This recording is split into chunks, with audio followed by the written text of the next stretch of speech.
আসেন আসেন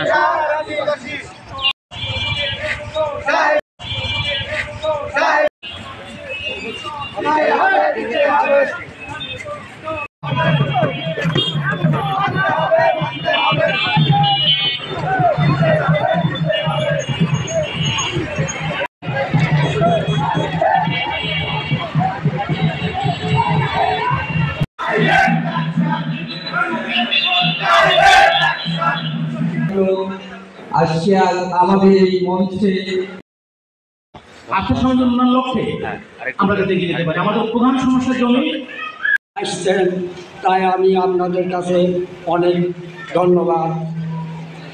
আজকের দিনটা অপেক্ষা করে, তাই আজকে আমার সেই দিনে স্মরণীয় করে থাকবো।